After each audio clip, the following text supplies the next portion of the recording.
जय यीशु। परमेश्वर के महानाम से मैं आप लोगों को स्वागत करता हूं। आनंद, कृपा और दया प्रभु आपके जीवन में बहा रहा है। आज फिर से मैं आप लोगों से मिल पाया हूं, इसके लिए परमेश्वर को धन्यवाद देता हूं, क्योंकि धन्यवाद ही जीवन को जोड़ता है, तोड़ता है और धन्यवाद ही जीवन को बनाते हैं। आमीन। इस समय विशेष रूप से प्रभु को धन्यवाद देते हैं और एक गीत के द्वारा प्रभु की आराधना करते हैं। तेरा लहू देता है हमको शिफा, तेरा लहू करता है पाप क्षमा, तेरा लहू देता है गवाही, मुझ में ही तो है मिलती रिहाई, तेरा लहू देता है गवाही, मुझ में ही तो मिलती है रिहाई, तेरा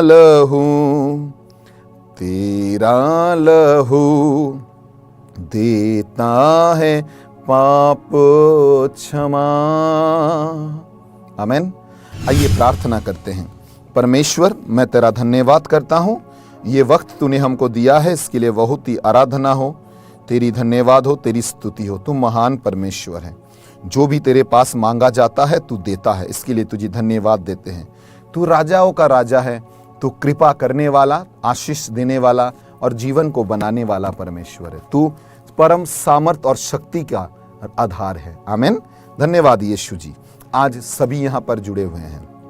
आज मैं आपसे कहना चाहता हूँ, परमेश्वर, हमारा परमेश्वर गुनाहों को नहीं देखता है।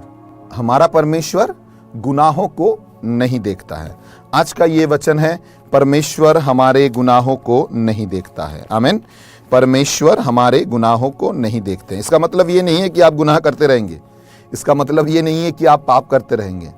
एक बार अगर आपके गुनाहों को माफ कर दिया गया, उसे स्वीकार कीजिए और हट जाइए।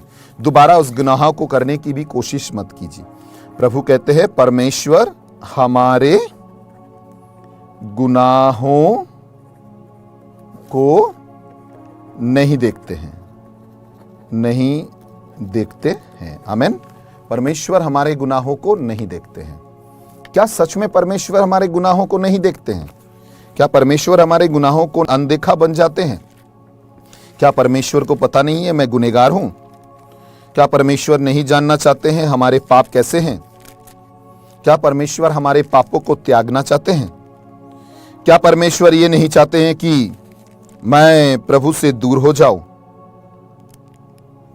प्रभु कहते हैं, यूहन्ना का सुसमाचार अध्याय 8, हमें और आपको पता है, वह विचार करते हुए एक नारी को पकड़ी गई।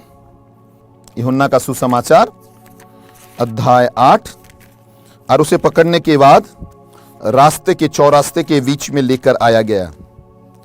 आप और हम तो अच्छे हैं कि हमें और आपको रास्ते चौरास्ते के बीच पर लेकर नहीं आया जाता है, मगर इस पापी को देखिए। हमारे और आपके अंदर में भी ऐसे बहुत सारे गुनाह हैं कि हमें और आपको भी चौरास्ते के बीच में और लाकर पत्थर मारा जा सकता है। मैं सही बता रहा हूं कि नहीं? मगर वो हमारे जीवन को नष्ट करना नहीं चाहते हैं। वो हमारे जीवन में आशीष देना चाहते हैं। वो चाहते हैं हमारे जीवन में प्रभु की आराधना, स्तुति और प्रभु की कृपा रहे। तब जब हम और आप प्रभु के और भी करीब आ पाएंगे। हालेलुया। कैसे उसने कहा, संत यूहन्ना के सुसमाचार अध्याय 8, ये कहानी को अच्छे तरह से देखिए। वो जब प्रभु के करीब आए, प्रभु से प्रार्थना किया, प्रभु से कहा, प्रभु से बोला और प्रभु ने उसे देखा। ये लोग मूसा के विधान के अनुसार उसे पत्थर मारने के लिए प्रभु के पास लाए और प्रभु को परीक्षा करने के लिए उन लोगों ने कहा, मूसा के विधान में लिखा हुआ है, जो कोई पाप करता है उसे पत्थर उठाकर मारा जाता है। उसके बाद यीशु ने अपने सरों को उठाकर कहा, अगर आप में कोई व्यक्ति पहला निष्पाप है, वो इसे पत्थर मारे। प्रभु यीशु जी मजेदार व्यक्ति थे। उसे पता था मेरे बेटे बेटी को किस तरह से बचाएंगे। इसीलिए वो आगे से रास्ता करके रखते हैं। उसे पता था कि ये लोग पत्थर मारने के लिए सोचेंगे, उसीलिए पहले से ही वो पत्थर उठाकर लिख रहे हैं। देखिए लिखा हुआ है कि वो नीचे बैठकर भूमि पर अपनी उंगली से कुछ ना कुछ निकले रहे। मतलब उसे आगे से पता था ये लोग कुछ ना कुछ करेंगे। आमेन। वो क्या कर रहे थे, क्या लिख रहे थे? वो सर्टिफिकेट लिख रहे थे। मैं कहता हूं वो सर्टिफिकेट लिख रहे थे। कौन सी सर्टिफिकेट? कि जाओ, आज से तुम्हारे गुनाहों को माफ कर दिया गया है, तुम्हारे गुनाहों को याद नहीं रखा जाएगा, तुम्हारे पापों को याद नहीं रखा जाएगा, परमेश्वर तुम्हें छुटकारा दे चुका है। आते हैं, देखिएगा, वचन में लिखा हुआ है। आमीन। और उसके बाद उन लोगों ने कोशिश की, सभी कोई ने अपने हाथों के पत्थर को फेंक दिया। फेंकने के बाद धीरे धीरे पीछे चले गए। आपके जीवन में गुनाह है, अगर आप लोगों के पास खड़े होंगे तो आपको पत्थर मारा जाएगा। अगर आप यीशु के पास खड़े होंगे, वही लोग आपको देखकर भाग जाएगा। आमीन। प्रभु ने कहा, हे नारी, जो लोग तुमको पकड़ कर लाए थे वो लोग कहां हैं? उसने कहा, ये नहीं प्रभु, वो लोग कोई नहीं है, सभी कोई चले गए हैं। तब यीशु ने कहा, मैं भी तुम्हें दोषी नहीं करता हूं, और पाप मत करो। आमीन। और पाप मत करो। परमेश्वर ने उसके गुनाहों को नहीं देखा। क्या वो नारी गुनहगार नहीं थे ना? मगर प्रभु ने उसके गुनाहों को नहीं देखा, अनदेखा कर दिया। प्रभु ने एक बार भी नहीं बोला कि भाई साहब, मेरे बहन, आप बहुत सारे लोगों से व्यभिचार किए हैं और आपको ले नहीं पाएंगे, आप नष्ट हो चुके हैं, आपके जीवन नष्ट हो चुका है। इतने बात प्रभु ने उससे नहीं कहा।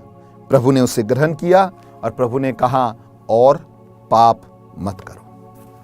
प्रियजन, परमेश्वर हमारे गुनाहों को नहीं देखता है। परमेश्वर जानना नहीं चाहते हैं आप कितने गुनाह किए हैं। लूकस के सुसमाचार अध्याय 15, इस कहानी को तो हम और आप बहुत अच्छे तरह से जानते हैं। लूकस के सुसमाचार अध्याय 15, जहां पर एक पिता के दो लड़के थे।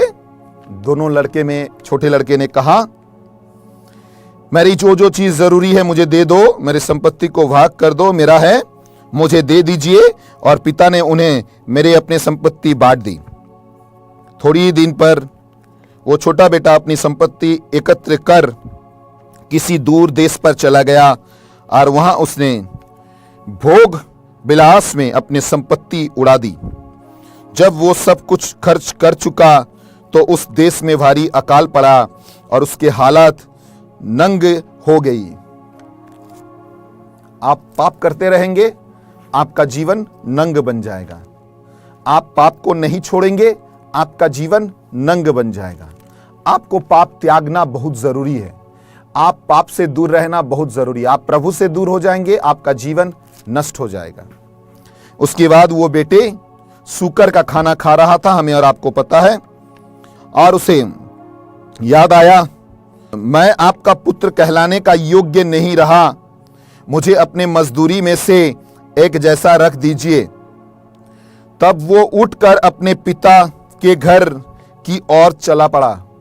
वो चल पड़े अपने पिता के घर की ओर, अपने पिता को आलिंगन किया, अपने पिता से जुड़ गए और अपने पिता से प्रार्थना करने लगे। और उसके पिता उससे कहा, क्या भाई साहब, तुमने पैसा कहां खर्च किया? नहीं, या नहीं पूछा, अरे बेटे, कौन कौन गलियों में तूने अपना पैसा खर्च किया? नहीं पूछा। अरे बेटे, ये नशे के जीवन तूने अपने पैसे से जो नशा किया है, क्या क्या किया है, भोग विलास किया है, क्या क्या किया है? प्रभु ने एक बार भी नहीं पूछा। प्रभु ने उसे गले लगाया। प्रभु ने कहा, परंतु पिता ने अपने नौकर से कहा, जल्दी अच्छे से अच्छे कपड़े लाकर इसको पहनाओ और इसकी उंगली में अंगूठी और उसके पैरों में जूता पहना दो। मोटा बछड़ा भी लाकर मारो, हम खाए और आनंद मनाएं, क्योंकि मेरा ये बेटा मर गया था और फिर जी गया है, और खो गया था और फिर से मिल गया है। और वो आनंद मनाने लगे। हम और आप परमेश्वर के पास जब आते हैं, परमेश्वर हमारे और आपके गुनाहों को नहीं देखता है और वो हमारे और आपके जीवन में आनंद मनाने की कृपा देता है। प्रियजन, जब आप परमेश्वर यीशु मसीह के नाम को अपने जीवन से जोड़ते हैं, परमेश्वर यीशु मसीह की सामर्थी नाम को अपने जीवन में लाते हैं, तब परमेश्वर आपके जीवन को और भी आशीष से भरना चाहते हैं। यह संभव तब है जब आप प्रभु के करीब आएंगे, जब आप प्रभु से अपने जीवन को जोड़ेंगे, जब आप प्रभु की आराधना, स्तुति और प्रशंसा करेंगे, जब आप प्रभु की जय जयकार, प्रभु की धन्यवाद और प्रभु की महिमा करेंगे। आमीन। ये तब संभव है जब आप परमेश्वर महान राजाओं के राजा के साथ अपने जीवन को जोड़ लेंगे। वो आपके गुनाहों को नहीं देखेगा, वो नहीं कहेगा आप कितने गुनहगार हैं, वो नहीं पूछेगा आपके जीवन में क्या क्या पाप है, आपने क्या किया है। अगर आज वो मेरे जीवन के गुनाहों को पूछता तो मैं खड़ा नहीं हो पाता। अगर वो कहता कि तुम बहुत बड़े गुनहगार हो, तुम नहीं आ पाओगे। जिन जिन व्यक्ति ने गुनाहों को छोड़कर प्रभु के करीब आए, प्रभु ने उसे ऊंचा किया। मार्कुस के सुसमाचार अध्याय 2, एक व्यक्ति जिसे 4 पैरों में लेकर आया गया, 4 पैरों में लेकर आया गया, और 4 पैरों में आकर उसने क्या देखा? भीड़ लगी हुई है, लोग चले जा सकते थे। सुनिए प्रियजन, वो लोग चले जा सकते थे, भीड़ के कारण वो लोग यीशु से दूसरे दिन मिल सकते थे, मगर उन लोगों ने ये काम नहीं किया। उन लोगों ने क्या कहा? उन लोगों ने कहा उपाय निकालो। हमारे जीवन में उपाय निकालना बहुत जरूरी है। प्रभु के करीब आने के लिए उपाय निकालना बहुत जरूरी है। जब आप अपने जीवन में उपाय को निकालेंगे, जब आप अपने जीवन में उपाय को डालेंगे, जब आप अपने जीवन में परमेश्वर को मिलने की उपाय को बनाएंगे, तब परमेश्वर आकर आपके जीवन को नया बनाएगा। क्या समझ रहे हैं? ऐसे ऐसे नया बन जाएगा। उन 4 व्यक्ति ने उसे ऊपर उठाया, नीचे उतारा। अपने जीवन को ऊपर उठा लीजिए, मगर आपको नीचे उतरना बहुत जरूरी है। और आकर यीशु के चरणों में उसे रख दिया। उस छत को खोलकर उसे नीचे उतारा, यीशु के चरणों में रख दिया। आमीन। यीशु ने उसे देखकर ये नहीं कहा अरे बाप रे बाप, तुम्हें लकवा लग गया है, तुम चल नहीं पाते हो। हमसे जो लोग मिलते हैं ना, बहुत सारे लोग ऐसे कहते हैं, जब भी कोई बीमार होता है उसे देखकर ऐसे ऐसे बातें कर, ओ हो आप दुखित हैं, आपकी परेशानी है, आप में कष्ट है। अरे भाई, क्या आपने उसे सुझाव दिया कि पापों को छोड़ दो, पापों को त्याग दो, प्रभु के करीब आ जाओ, प्रभु से जुड़ जाओ, अपने जीवन को प्रभु के करीब लाओ? क्या आपने उसे समझाया? नहीं समझाया। उस व्यक्ति को देखिए, प्रभु ने देखकर कहा जाओ, तुम्हारा गुनाह माफ हो चुका है। मतलब परमेश्वर हमारे गुनाहों को माफ कर सकते हैं, इसीलिए तो वो हमारे पापों को अनदेखा करता है। परमेश्वर हमारे गुनाहों को नहीं देखता है। आमीन। इसीलिए तो आज का वचन है, परमेश्वर हमारे गुनाहों को नहीं देखता है। वो चाहते हैं आप गुनाहों को छोड़कर एक नया जीवन बनाएं। उसने कहा सभी ने पाप किया है, ईश्वर के विरुद्ध हो गए हैं, मगर ईश्वर का धन्यवाद हो कि उसने अपने पुत्र के लहू के द्वारा हमें और आपको एक किया है। हम और आप प्रभु के करीब आ सकते हैं।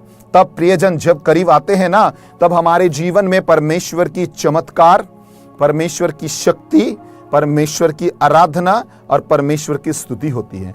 एक बार आप अपने गुनाहों को त्याग देंगे, आप नया व्यक्ति बन जाएंगे। एक बार अपने अंदर से अपने पापों को निकाल देंगे, आप नया व्यक्ति बन जाएंगे। आपको कोई पहचान नहीं पाएगा। जो भी देखेगा वो कहते लगेंगे अरे बाप रे बाप, यही व्यक्ति था ना जो बहुत सारे गुनाहों में लिप्त था, बहुत सारे पापों में लिप्त था, मंद मंद काम करते थे, आज देखो ये प्रभु में आया है, इसका जीवन बदल गया है। आपको परमेश्वर नया बना देंगे, आपको परमेश्वर धो देंगे, आपको परमेश्वर शक्तिशाली बनाएंगे, आपको परमेश्वर परम प्रधान शक्ति से भरेंगे, आपको परमेश्वर चिन्ह और चमत्कार से भरेंगे कि आपके जीवन में प्रभु की आशीष बहता रहे, बहता रहे और बहता रहे। हालेलुया।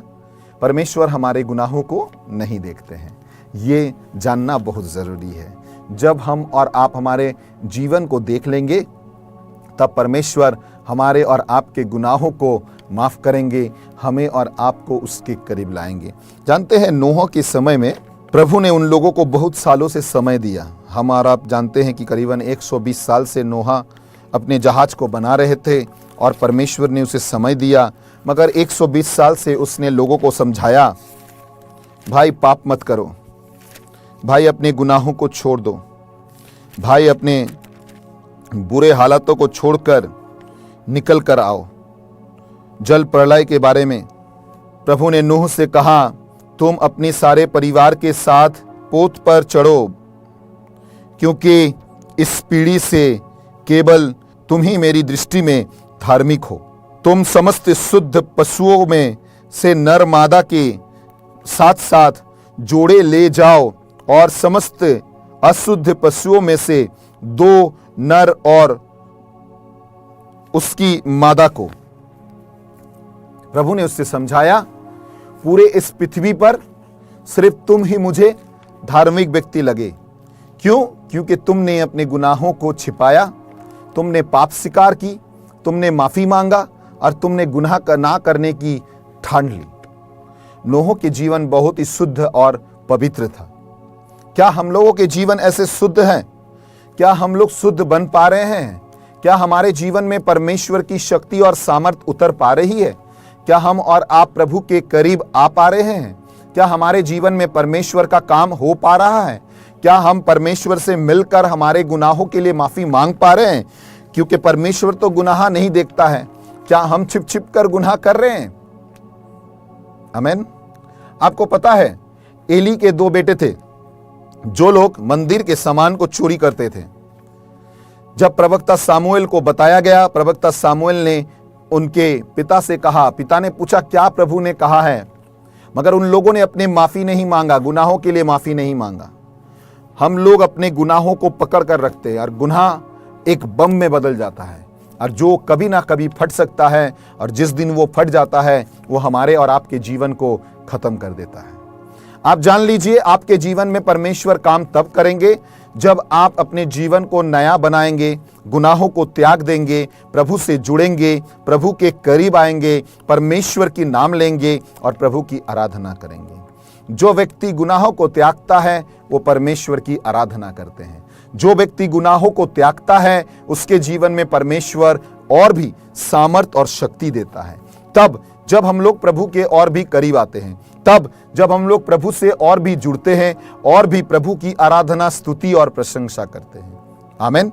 क्या आप तैयार हैं अपने जीवन को सुधारने के लिए? प्रभु तो आपके गुनाहों को याद नहीं रखेगा। प्रभु ने कहा, मैं तेरे गुनाहों को याद नहीं रखूंगा। क्या आप चाहते हैं अपने गुनाहों को त्याग कर प्रभु के करीब आने के लिए? अगर आपका उत्तर हाँ है तो मुझसे जुड़ जाइए, क्योंकि परमेश्वर आपसे प्यार करता है।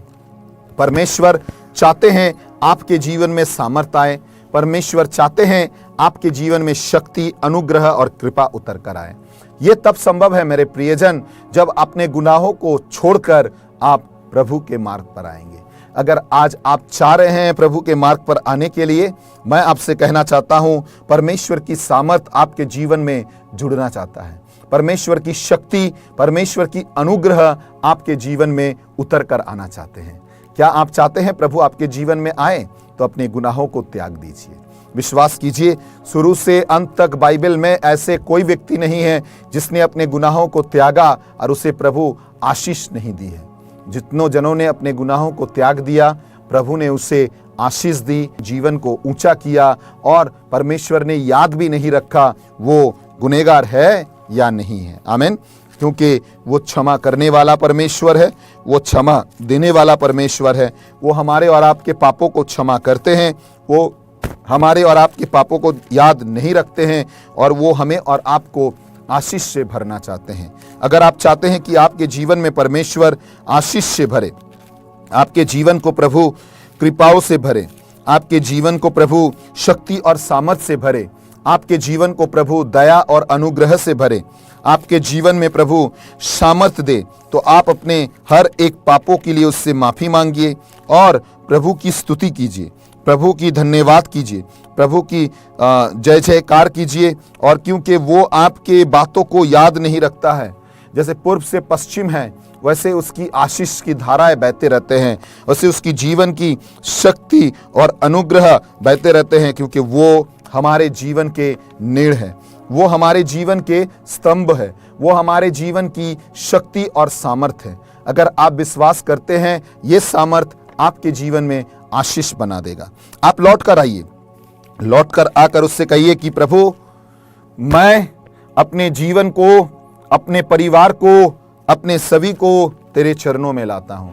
अपने परिवार को बांधिए प्रभु यीशु के नाम से, अपने परिवार को प्रभु के करीब लाइए। बहुत सारे जन अपने परिवार को प्रभु के साथ जोड़ते नहीं हैं। याद है नबी जोशुआ के बारे में, जब उसको सभी कोई पूछा, उसने सभी को उत्तर दिया, मैं नहीं जानता हूं तुम लोग क्या करोगे। नबी जोशुआ की पुस्तक अध्याय 24, परंतु मैं और मेरे परिवार, हम लोग ईश्वर की पूजा करते रहेंगे। आमीन। मैं और मेरे परिवार ईश्वर की पूजा करते रहेंगे, क्योंकि उसने हमारे अपराधों को याद नहीं रखा, उसने हमारे पापों को याद नहीं रखा, उसने हमारे पापों को क्षमा कर दिया है, उसने हमें और आपको नया जीवन दिया है। वो सामर्थी परमेश्वर जो हमारे साथ और आपके साथ जुड़ना चाहते हैं, वो शक्ति और सामर्थ्य देना चाहते हैं। आज मैं आप लोगों से कहना चाहता हूं, लौट कर आइए प्रियजन, प्रभु के पास लौट कर आइए, प्रभु के करीब लौट कर आइए, प्रभु से अपने जीवन को जोड़ लीजिए। परम प्रधान परमेश्वर आपके लिए दोनों हाथों को फैलाकर खड़े हैं। वो कह रहा है, हे बोझ में दबे हुए लोग मेरे पास आओ, हे दुखों में दबे हुए लोग मेरे पास आओ, हे बोझ में कष्ट पाते हुए लोग मेरे पास आओ। मैं तुम्हें चाहता हूं, मैं तुम्हारे पापों को क्षमा करना चाहता हूं, मैं तुम्हारे जीवन को सुधारना चाहता हूं, मैं तुम्हारे जीवन में शक्ति और सामर्थ्य देना चाहता हूं। मैं चाहता हूं परमेश्वर की कृपा तुम्हारे जीवन में उतर कर आए। मत्ती के सुसमाचार अध्याय 11 पद संख्या 28 में उसने कहा, थके मंदे और बोझ से दबे हुए लोगों, तुम सभी मेरे पास आओ, मैं तुम्हें विश्राम दूंगा। मेरे जुआ अपने ऊपर ले लो और मुझसे सीखो, मैं स्वभाव में नम्र और विनम्र हूं। इस तरह तुम अपनी आत्मा के लिए शांति पाओगे, क्योंकि मेरी जुआ सहज है और मेरी बोझ हल्का है। आमीन। वो हमें और आपको शांति, सामर्थ्य देना चाहते हैं। वो चाहते हैं हमारे और आपके जीवन में सामर्थ्य आए और सामर्थ्य से हम और आप जुड़ पाएं।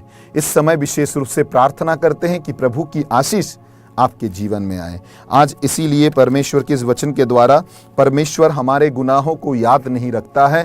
प्रभु को धन्यवाद देते हैं। उसने एक बार भी नहीं कहा कि तुम कितने गुनहगार हो। एक छोटी सी कहानी, एक बार यीशु ने पाप स्वीकार के लिए, कोई व्यक्ति उसके पास गए, पाप स्वीकार हो चुका है। उसके बाद वो दोबारा यीशु के पास गए और जाकर पूछने लगे कि यीशु जी, क्या आपको याद है मैंने आपके पास पाप स्वीकार किया था? यीशु ने कहा, तुम कौन हो भाई? मैं तुमको नहीं पहचानता हूं, मैं तुम्हें नहीं जानता हूं, मैंने तुम्हें नहीं देखा है। आमीन। मतलब मैं तुम्हारे गुनाहों को भूल चुका हूं।